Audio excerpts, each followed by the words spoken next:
Sa isa sa mga buwanang salusalo ng pamilya, noong kami ay nakaupo na sa pangunahing hapag, tiningnan ako ng aking ama na nakakunot ang noo at nagtakang tanong, Clara, bakit taksi ang sinakyan mo? Nasira ba yung kotse na ipinagregalo namin sa iyo noong birthday mo? Bago pa ako makasagot, ngumiti ang asawa ko at walang kahit anong hiya na sinabi. Mama ko na po ang gumagamit noon. Mas kailangan niya yon. Tumahimik si Papa sandali at ang ginawa niya pagkatapos ay ginawa nitong hindi na makakabalik pa ang kapalaran ng asawa ko. Pero bago ko ikwento yon, isipin mo na parang kwento to sa internet channel. Sa screen, may magko-comment na saan kayo nanonood galing.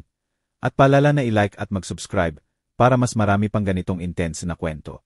Sa pangunahing bahay ng pamilya ni Don Ricardo, ang tatay ko, noong Sabadong hapon na yon, mainit at masaya ang pakiramdam pero may bigat pa rin. Malaking mansyon ito na may modernong kolonyal na estilo. Nasa exclusive subdivision sa Quezon City. Puno ng mamahaling sasakyan ang harapan. Mula European sedans hanggang malalaking SUV na milyon-milyon ang halaga. Nagniningning lahat sa matinding sikat ng araw hanggang biglang dumilim ng konti dahil sa makakapal na ulo. Sa loob, nagsisyalisan ang mga tito, tita at pinsan. Nagtatawanan habang naglalagay ng pagkain mula sa pinakamagarbong catering sa Maynila. Sa pangunahing mesa, may bakanteng upuan sa tabi ni Hugo, ang asawa ko. Komportable siyang nakaupo sa antigong kahoy na upuan. Parang walang problema kahit late ako. Abala siya sa paghiwa ng wagyu steak sa plato at malakas ang tawa tuwing may nagbibiro ang pinsan ko. Suot niya ay makintab na barong at mamahaling relo. Pinipilit niyang magmukhang bagay sa pamilya ng mayamang negosyante na asawa niya. Lagi niyang kailangang patunayan na karapat-dapat siya roon, kahit alam ng lahat na regalo lang ng tatay ko ang posisyon niya sa kumpanya. Ang pag-ugali niya, sobrang confident at medyo mayabang, ay nakakailang sa iba pero walang nagsasalita dahil iginagalang si Papa, kilala sa pagiging matiyaga at mahinahon. Sa labas ng gate, sa ilalim ng mahinang ulan, huminto ang madilim na asol na taxi. Bumaba ako, si Clara, nakasuot ng pastel na hijab. Basang-basa na ako at nahihirapan. Matagal kong hinalukay ang bag para magbayad ng cash dahil sira ang yes ng taxi. Takot akong basain ang tela ng hijab, kaya itinaas ko ang bag sa ulunan. Walang driver na nagbukas ng pinto. Wala ring naghihintay na may payong. Tumakbo ako sa malawak na courtyard. Dumaan sa hanay ng mga luxury car na karamihan pala ay sa pamilya ko. Basang-basa na ako nang makarating sa malaking gate.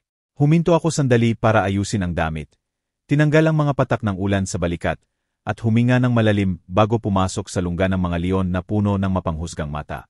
Pagpasok ko sa maindining hall, bigla na lang huminto ang ingay. Bumaba ang boses ng mga tao. Naramdaman ko ang lahat ng tingin sa akin. Simple lang ang suot ko pero maayos. Malaking kaibahan sa karangyaan sa paligid. Pagod ang mukha ko. May anino sa ilalim ng mata na tinakpan ko ng ngiti. Lumakad ako papunta sa pangunahing mesa kung saan nakaupo si Papa sa kabesera. Tiningnan niya ako ng may tigas pero puno ng pagmamahal. Nakita niya ang putikan kong sapatos. Basa ang laylayan ng damit at agad na naaktivate ang instinct ng ama. Alam niya may mali, matagal ko nang tinatago. Maingat na inilagay ni Papa ang kutsara sa plato. Ang mahinang tunog ay parang kampana sa katahimikan. Lumapit ako, hinawakan at hinalikan ang kamay niya. Tiningnan niya ako sandali tapos tumingin kay Hugo na parang walang narinig. Ngumunguya pa rin, hindi man lang tumayo o mag-abot ng upuan. Bahagyang umubo si Papa. Sapat na yon para tumahimik ang buong mesa. Sa malalim pero mahinahong boses na puno ng otoridad, tinanong niya kung bakit late ako. Bakit basa ako? Parang galing public transpo, gayong noong isang linggo pa lang ay may bagong-bago siyang Hyundai Palisade na ipinadeliver bilang birthday gift ko. Gusto niyang malaman kung nasaan na yung mamahaling SUV na yon. Natigilan ako. Nanginginig ang labi. Gusto ko sanang mag-imbento ng dahilan para hindi mahiya si Hugo sa harap ng buong pamilya. Lagi ko siyang pinoprotektahan kahit nasasaktan na ako sa lihim. Pero bago pa ako makapagsalita, naunahan ako ni Hugo na puno pa ang bibig. Relaxed na parang walang kasalanan. Kay mama ko na po yon, kay Aling Rosa. Mas kailangan niya. Ampunta siya sa mga meeting ng mga kaibigan niya. Alam niyo naman po, Papa, kapag bang karaniwang sasakyan lang, pinagtatawanan siya. Si Clara naman, sa opisina lang naman at lagi namang nakatakip. Pwedeng grab o angkas, mas praktikal pa, hindi na maghahanap ng parking. Biglang naging makapal ang katahimikan. Nagdinginan ang mga tito at tita na gulat. Alam ng lahat na personal na regalo, yon ni Papa sa kanyang unika hiya. hindi laruan ng mapagmataas na biyenan. Hindi lang bastos, talagang ipinamukha ni Hugo na mas mahalaga ang pride ng nanay niya kaysa kaligtasan at kaginhawahan ko. Bumaba ang tingin ko, nakakapaso ang hiya, hindi dahil nakatatsi ako, kundi dahil ipinagyabang ng asawa ko sa harap ng tatay ko na okay lang akong pahirapan. Nanginginig ang lalamunan ko. Pinisil ko ng mahigpit ang tela ng hijab ko. Sana bumuka ang sahig at lamunin na ako. Masakit sa dibdib na mas pinili niya ang ego ng nanay niya kaysa sa akin. Pero hindi ganoon ang reaksyon ni Papa. Hindi niya pinaghahampas ang mesa, hindi siya sumigaw, hindi rin namula. Tiningnan niya lang si Hugo ng tahimik, parang insekto. Maya-maya, ngumiti siya ng bahagya, ngiti na hindi umabot sa mata. Tumango siya ng 2 beses na parang naiintindihan niya ang baluktot na logic ng manugang. Walang emosyon na sinabi ni Papa na hindi niya alam na ginagamit na pala ni Aling Rosa ang palisade at nagpapasalamat siya sa pagiging tapat ni Hugo. Akala ni Hugo ay approval yon. O kahit paano ay pag-amin na wala raw magagawa ang magulang ko. Ngumiti siya ng mayabang, sigurado na panalo siya. Sa ilalim ng mantel, tahimik na kinuha ni Papa ang cellphone. Mabilis ang mga daliri niya, sanay sa mabilis na desisyon. Binuksan ang messaging API at nagpadala ng maikling utos sa Head of Security at Operations Team ng grupo ng kumpanya. Isang mensahe lang, sapat na para ma-activate ang Asset Recovery Protocol. Nang pindutin ng send, nagsimula nang lumapit ang bagyo kay Hugo at sa nanay niya. Sa kabilang banda ng lungsod, sa harap ng high-end mall sa BGC, iba ang eksena. Kahit maulap, nasa Glory Day si Aling Rosa. Nakaparada ng bahagyang mayabang ang itim na Hyundai Palisade para kitang-kita ng lahat. Nakatayo siya roon na mataas ang noo. Puno ng peking designer mula ulo hanggang paa, pero magulo ang kombinasyon, halatang-halata ang logo. May bitbit siyang fake cross bag at sobrang laki ng mga singsing na ginto. 5 ang karal-aral, tulad ng tita socials na may tayaan. Pinagmamasdan siya, may humahanga, may naiinggit, may nakikibiro lang sa loob-loob dahil alam nilang mas simple lang talaga ang pinanggalingan niya. Pero ngayong araw, siya ang bida. Malakas ang boses na ipinagmamalaki na regalo raw ng anak niyang si Hugo ang mamahaling SUV. Kesyo umusbong daw ang negosyo ni Hugo at nabili raw cash ng walang utang. Hinahaplos niya ang hood na parang balikat ng anak. Pinagyayabang ang heated at ventilated seats, ang high-end sound system. Ni minsan, hindi binanggit si Clara. Parang hindi umiiral ang manugang. Parang galing lang lahat sa kanyang perpektong anak. Puro peking papuri ang mga kaibigan. Lalong napalaki ang ego niya. Tinatawag siyang blessed na blessed sa anak. May isa pang nakatandang sasakyan na binara pa niya na kailangan na raw palitan. Nang matapos ang drama, nagpaalam na siya papuntang parlor. Sumakay sa driver's seat, inayos ang upo para mukhang matangkad, kumaway na parang reyna. Pindot ang start, pero imbes na home engine, matinis na beep at pulang ilaw ang lahat ng warning. May robotic voice na nagsabi na na-activate ang security lock dahil unauthorized user. Paulit-ulit na sinabi na permanently disabled ang makina ng administrator. Nagpanik si Aling Rosa. Pindot ng pindot, tapak ng preno, hampas sa manibela. Patay na patay ang sasakyan. Biglang naging mamahaling scrap metal. Pawis na pawis siya sa ilalim ng makapal na makeop. Lalong nakakahiya nang mag-activate ang horn sa pattern ng alarm. Ang ingay ay umalingaw-ngaw sa buong lobby ng mall. Napatingin ang guards, mga taxi driver, mga customer at syempre ang mga kaaral-aral na hindi pa umaalis. May mga tumawa ng mahina habang pinapanood si Aling Rosa na parang isda sa aquarium na sinisipang lumabas. Gusto niyang bumaba pero locked ang central locking. Remote control ng security team ni Don Ricardo. Sa head office, seryoso ang isang IT guy habang in-execute ang priority order ng boss. Nakita sa monitor ang plate at unauthorized use. Nagprogram ng 3 minute delay bago mag-unlock ang pinto. Sapat na para makapagbigay ng psychological impact. At pinadala ang exact location sa recovery team na paparating na. Sa labas, parang walang hanggan ang 3 minutong yon kay Aling Rosa. Nakikita niyang kinukuhanan ng video ng mga kaibigan imbes na tulungan. Umiyak at sumisigaw siya, pero muffled ng soundproof glass. Natunaw ang eyeliner, itim na linya sa pisngi. Gumuho ang image na matagal niyang pinaghirapan. Nang marinig ang click ng unlock, hindi agad lumabas. Nahihiya. Pero wala siyang choice. Dumating ang malaking orange tow truck na may malaking logo ng kumpanya ni Don Ricardo. Bumaba ang 2 malalaking gwardiya na nakaitim na uniforme. Seryoso ang mukha. Diretso sila sa palisade. Kumatok sa bintana at hiniling kay Aling Rosa na bumaba dahil corporate asset daw na misus. Kahit sumigaw siya na sasakyan daw ng anak at tatawag ng pulis, inilabas lang ng gwardiya ang legal documents na nag-authorize ng immediate repossession. Binanggit ng malakas na inventoried corporate vehicle. Unauthorized use, sapat na para magbago ang tingin ng mga kaaral-aral. Biglang naging panunuri at bulungan. Kumalat agad na hindi pala cash gift ng anak ang kotse, kundi company car ng biyenan na kinuha pabalik. Nang ayaw bitawan ni Aling Rosa ang manibela, maingat pero matigas na inalis siya ng mga gwardiya. Natumba siya sa sahig. Nabuksan ang fake bag, lumatag ang cheap lipstick, gusgusin na panyo at wallet na puno ng resibo, hindi pera. Habang hinihila ng tow truck ang sasakyan, at umiyak na sumisigaw si Aling Rosa, walang tumulong. Masabala ang mga tao sa pag-upload ng video. Hindi nagdagal, viral na sa mga chika accounts. Mapagpanggap na mayaman na biyenan, kinuha ang kotse sa harap ng mall. Sa mansyon, tuloy lang ang salusalo na parang walang nangyari. Sweet ang piano music, nagde-dessert ang mga bisita. Nakaupo ako na nakatitig sa walang laman kong plato. Pilit hindi pinapakinggan ang nguya ni Hugo sa tabi ko. Relax na relax pa rin siya. Bumulalas pa ng bahagyang dighay na hindi man tinakpan. Sigurado na nanalo siya sa usapan kay Papa. Hindi niya alam na ang katahimikan sa dining hall ay bago pa lang ng bagyo. Biglang nag-vibrate ang phone niya sa mesa at malakas na tumugtog ang corny na ringtone. Napatingin ang mga tito ko na naiirita. Nakita niya ang mama sa screen at ngumiti. Akala niya magpapasalamat na naman. Sinagot niya ng malakas ang speaker para marinig ng lahat. Instant na wala ang ngiti. Imbes na pasasalamat, iyak at sigaw ni Aling Rosa ang narinig. Nahila raw ang kotse, hinya sa harap ng lahat, naiwan sa kalsada. Mabilis ang connection ni Hugo. Ako raw ang may kasalanan. Tiyak na ako ang tumawag sa pulis o insurance out of galit. Umakyat ang init sa ulo niya.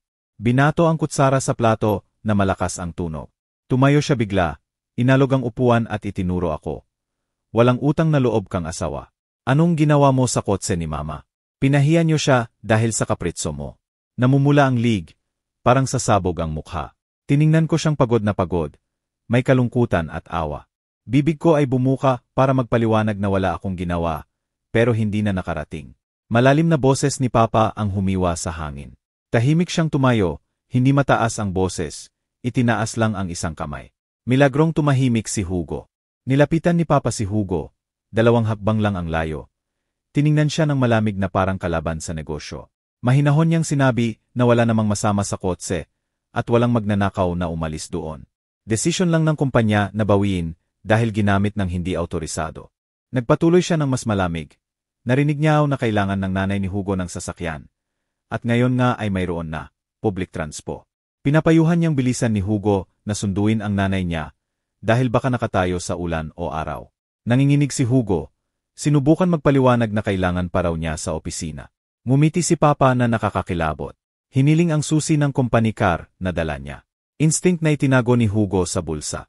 Walang emosyon na ipinaliwanag ni Papa na employee benefit lang, yon, at effectively mayem ng araw na yon. Tanggal na ang pangalan ni Hugo sa payroll dahil sa grave violations at misuse of company resources. Parang sentensya ng kamatayan. Walang sigawan, sa gitna pa ng family lunch, natanggal siya sa trabaho. Nanlamig si Hugo, humanap ng suporta sa iba, pero malamig lang ang mga mata. Walang nagsalita para sa kanya. Inabot ni Papa ang kamay at nanginginig na ibinigay ni Hugo ang susi. Parang ibinigay ang pagkatao niya. Hindi pa tapos ang pagpapahiya. May 100 piso si Papa na inilabas. Maingat na tiniklop at isinuksok sa bulsa ng barong ni Hugo. Tinapik-tapik at bumulong ng sapat marinig ng mga malapit.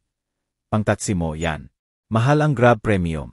Matuto ka ring mamuhay ng simple. Gaya ng sinabi mo sa anak ko. Pagkatapos ay tinawag ang head of security. 2 gwardiya ang lumapit at tahimik na nag-escort kay Hugo palabas. Tiningnan ako ni Hugo na umaasa akong magsalita, pero nakatalikod na ako. Abala sa pagbuhos ng mainit na tsaa, kay Mama na parang wala na siya. Mabilis ang pag-escort sa kanya sa labas ng dining hall na puno ng pagkain na hindi na niya matitikman. Sumara ang malaking pinto at unti-unting bumalik ang kwentuhan na parang natanggal lang ang hadlang. Sa labas, maulan na. Ilang hakbang pa lang ni Hugo nang magsara ang electric gate na may malakas na kalampag. Parang nagsara ang buong buhay niya. Natigilan siya sa kalsada. Nakatitig sa maliwanag na mansyon kung saan dapat ay privileged son-in-law siya ngayong hapon. Gayon, trespasser na. Biglang bumuhos ang malakas na ulan. Nagtago siya sa payat na puno, pero hindi sapat ang dahon. Basa na basa ang mamahaling barong na binili sa cart ko. Kinuha niya ang cellphone at nag-book ng ride. Gusto nang umalis bago pa siya makita ng mga kapitbahay na basang manok. Drivers cannot enter private subdivision without homeowner's permission. Sinubukan tawagan ang guardhouse, blocked ang number niya. Walang choice kundi maglakad ng halos 2 kilometro papunta sa main entrance ng village para makapag-book doon. Ang dati ilang segundo lang sa loob ng mamahaling sasakyan. Ngayon ay parang death march. Basa ang mamahaling sapatos. Pumuputik ang pantalon sa bawat hakbang. Hinihipan ng hangin ang ulan sa mukha niya, kasabay ng mga luha na ayaw niyang ipakita. Sa loob-loob, sinisisi ako at si Papa. Sa kanyang baluktot na logic, sobra ang reaksyon ni Papa sa isang kotse lang. Hindi niya naiintindihan na ang totoong problema ay ang walang hiyang pagmamalaki at kawalan ng utang na loob sa loob ng maraming taon. Habang naglalakad siyang nakayuko sa ulan, may malalakas na ilaw mula sa likod. Umilag siya thinking kapitbahay lang. Malaking puting SUV, paehong model ng kinuha kay Aling Rosa, bumagal. Sandali siyang umasa na baka nagbago isip ni Papa at pinapadala ako. Namatay ang pag-asa ng makita kung sino ang driver. Si Papa mismo, tuyot na tuyot, kalmado sa manibela. Sa passenger seat, ako, bagong palit ng damit na mas makapal. May hawak na thermal cup na mainit na kape. Tahimik ang mukha ko. Bumagal ang sasakyan sa tabi ni Hugo. Tiningnan niya akong desperado. Umaasang ihinto ko, pero diretso lang ang tingin ko. Walang galit, walang satisfaction, purong lamig. Dumaan ang SUV sa malalim na putik at tumilapon ang maputik na tubig sa pantalon ni Hugo. Lalong binasa. Natigilan siya sa gitna ng ulan at putik habang nawawala ang rear lights sa curve ng village road. Isang oras pagkatapos, nakauwi rin si Hugo sa maliit na bahay na ipinagyayabang niyang, amin, kahit renta ko ang binabayad. Binasag niya ang pinto, basa at nanginginig. Magulo ang loob, katulad ng buhay niya ngayon. Sa sofa, nakadapa si Aling Rosa na gusgusin ang buhok at tumutulo pa ang maskara. Basa rin siya, halatang hira umuwi mula mall. Pagkakita niya kay Hugo, tumayo at sumigaw agad. Hindi man tinanong kung okay lang siya. Itinuro ako at sinimulang ikwento. Exaggerated ang kahihiyan sa mall. Ginawa raw siyang kriminal. Tinawanan ng lahat at ngayon viral na sa buong Maynila. Sinisi ako, sinabi niyang hindi siya mabuting anak dahil hindi ko raw pinrotektahan ang honor niya. Masyado raw malambot kay Clara. Si Hugo, pagod na pagod at wasak ang pride. Sa wakas ay sumabog. Binato ang bag at unang beses sumigaw sa nanay niya. Sinabi niyang lahat ng to ay dahil sa walang katapusang ambisyon nito. Sa sakit nitong magmayabang. Inamin niyang natanggal siya sa trabaho. Hinya sa harap ng buong pamilya dahil sa kotseng ninakaw niya para ipagmayabang nito. Gulat na gulat si Aling Rosa nang marinig ang salitang, natanggal, pero ayaw pa ring umamin ng kasalanan. Binabaliktad agad, kung talagang successful daw siya, hindi problema ang isang trabaho. Naging malakas na away, mga lumang sama ng loob, sisihan. Natigil lang ng magutom sila. Wala pa silang kain simula tanghali. Fantasy na lang ang handa sa bahay ni Papa at ang mall food court. Para maibsan ang tensyon, nag-book si Hugo ng food delivery. Family combo ng fried chicken na paborito nila. Malaking halaga. Pindot accept gamit ang card niya. Decline. Subok ulit sa iba. Declined lahat. Pawis na pawis siya nang ma-realize na lahat ng supplementary cards ay nakalink sa account ko. Ang buong lifestyle nila ay sa pera ko nakasandal. Binuksan ang mobile banking. Nasa 500 na lang ang natira sa sweldo niya. Nagastos lahat sa gamit ng nanay niya noong nakaaang buwan. At malapit nang makancel ang account na yon dahil wala ng trabaho. Namutla si Hugo at nautal na sinabi kay Aling Rosa na wala ng pera. Lahat block. Sumigaw ang nanay, hinampas ng unan. Umiyak na parang hindi rin siya may kasalanan. Biglang may beep sa electric meter. Low balance na. Sanay sila na ako ang nagpapalood ng kuryente. Hindi nila naisip. Hinanap ni Hugo sa bulsa ang basang $100 na ibinigay ni Papa. Bago pa siya makapag-decide, nag-click ang meter at namatay ang ilaw. Tumigil ang electric fan. Nawala ang tea. Madilim na madilim. Sa dilim na may kidlat lang paminsan-minsan. Narinig ang iyak na parang bata ni Aling Rosa. Si Hugo nakaupo lang, walang laman ng tiyan, nanginginig, at blank ang isip. Unang beses niyang natikman ang tunay na kahirapan. Walang pagkain, walang ilaw, walang mapaghingian ng tulong. Kinabukasan, matindi ang sikat ng araw sa maliit na bahay. Gumising si Hugong pawis na pawis. Walang electric fan. Walang kape tinapay sa mesa. Kaunting tubig na lang sa tangke. Kalahating linis lang. Suot ulit ang maruming damit kahapon at tiningnan ang sarili sa basag na salamin. malalim ang airbags, gusgusin ang balbas, parang talo ng tao. Sa kabila ng lahat, may bulong pa rin ng ego na baka exaggerated reaction lang ni Papa. Pumunta siya sa opisina para ayos. Sa public transpo ulit, siksikan sa boss, amoy pawis at ulam. Pagdating sa skyscraper sa Ortigas, siniko ang kwelyo at pumasok. Sa turnstile, ipinasok ang beep na pula. Access denied. Subok ulit, pareho. Habang nagtatampo siya sa makina, 2 gwardiya ang lumapit. Isa roon ay dating sinusumbong niya para bumili ng yosi o magbuhat ng shopping ng nanay niya. Ngayon, walang galang ang tingin. Sinabi lang na banned na siya sa building per direct order ng may-ari. Nasa blacklist. Gusto niyang magmalaki sa lar, pero umiling lang ang gwardiya. May inabot na karton bots, lahat ng gamit niya sa desk. Basag na frame namin ni Clara, mugna boss, chep stapler at ballpen. May sober, termination letter. Walang drama, walang severance, walang recommendation. Niyakap ang bots na parang kastaway at lumabas ng building. Sa maliit na park malapit, umupo sa bench sa ilalim ng matinding araw at tumawag sa mga kakilala sa ibang kumpanya. Unang tumawag, dating gustong kunin siya ng rival. Awkward ang boses. Pagkatapos ng ilang forced chika, inamin na alam na raw niya ang nangyari. Maliit lang ang business world dito sa Pilipinas. At kapag ikaw ay tinanggal ni Don Ricardo dahil sa ethics issue, parang lason. Sorry at binabaan. Payahong sagot sa iba, may hindi sumagot, may nag-block, may prangka na nasa lar blacklist siya. Naintindihan niya na hindi lang isang pinto ang isinara ni Papa. Lahat ng pinto sa corporate world. Isang linggo pa, bumilis ang pagbagsak nila ni Aling Rosa. Para may makain, ipinagbili isa-isa ang appliances. Tea, blender, microwave, sa mga nag-ikot na buyer sa halagang piso. Kulang pa sa isang linggo ng pagkain at kandila. Isang araw, may kumatok na tagahukuman. Divorce papers galing sa akin. Tiningnan ni Hugo na may ngisi. Akala niya makakahati siya ng properties. Sa 3 taon namin, maraming naipon, bahay, kotse, investments. Excited pa si Aling Rosa. Siguradong mananalo raw dahil legal husband. Sa natitirang pera, kumuha sila ng abogadong baratinyo sa tabi-tabi. Magaling lang magsalita. Pumunta sa korte si Hugo na sigurado na yayaman siya. Sa hearing, malamig sa loob pero mainit sa labas. Suot niya ang pinakamagandang shirt na maluwag na sa katawan dahil pumayat. Nang dumating ako, puno ng presensya ang courtroom. Naka-navy abaya at perfect hijab. Kalmado pero determined ang mukha. Kasama ko ang buong team ng top family law firm. Mga nakasuit na may malalaking briefcase. Narinig muna ang demanda ko, tapos sagot nila. Nang diskusyon ng Division of Property, malaki ang hiningi ng abogado ni Hugo. Kalahati raw ng lahat plus moral damages. Umarte pang umiyak si Hugo na itinaboy raw siya sa kalsada. Si Aling Rosa sa likod, tumatango na parang mananalo na. Maikli lang ang saya. Tahimik na tumayo ang lead counsel ko. Walang drama, puro numero. May forensic financial audit ng 3 taon ng kasal. Inilatag ang bank statements, credit card bills, transfers, zero contribution ni Hugo sa household. Ang sweldo niya, ginastos sa sarili at kay Aling Rosa. Lahat ng luho, international trips, designer bags ng biyenan, alahas, renovation ng bahay niya, mula sa supplementary cards sa pangalan ko. Diuda raw na hindi autorisado at hindi para sa basic needs ng pamilya. Personal liability ni Hugo. Total irresponsible spending, mga ₱8.5 milyon. Tahimik ang buong korte. Kahit ang judge ay nakakunot noo kay Hugo. Sinubukan magpaliwanag ni Hugo na, gifts, daw lahat pero ako ang humingi ng salita. Mahinahon na sinabi na hindi ko ever autorisado ang ganong paglustay.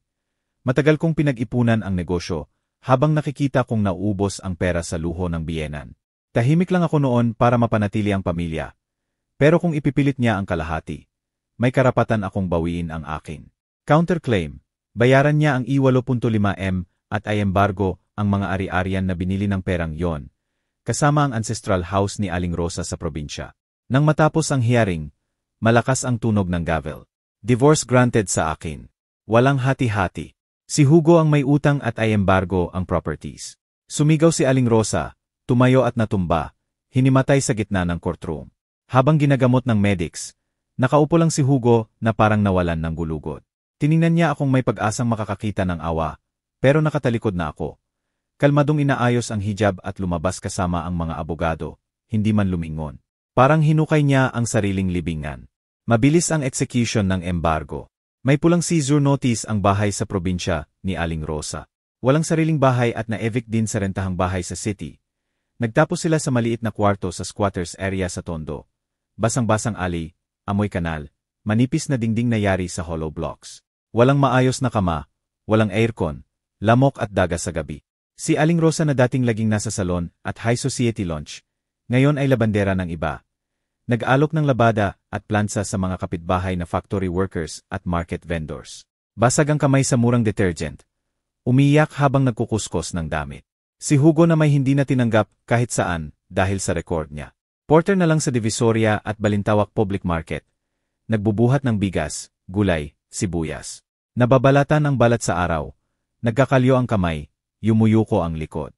Tuwing gabi, away pa rin sila ni Aling Rosa. Walang pagmamahal na natira. Puro sisihan at galit. Ang mga kapitbahay, pagod na sa ingay, nagbabanta ng palayasin.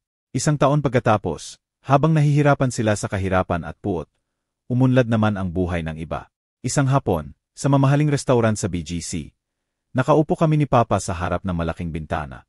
Bagong inaugurate lang ang ikalimang branch ng Muslim Modest Wear Boutique ko. Negosyong itinayo ko mula sa sariling pawis at payo ni Papa. Sikat na sa mga kababaihan. Kahit abroad na nag-e-export. Tumatawa si Papa habang pinapakinggan ang mga plano ko. Nag-toast kami ng pomegranate juice at nag-share ng chocolate dessert.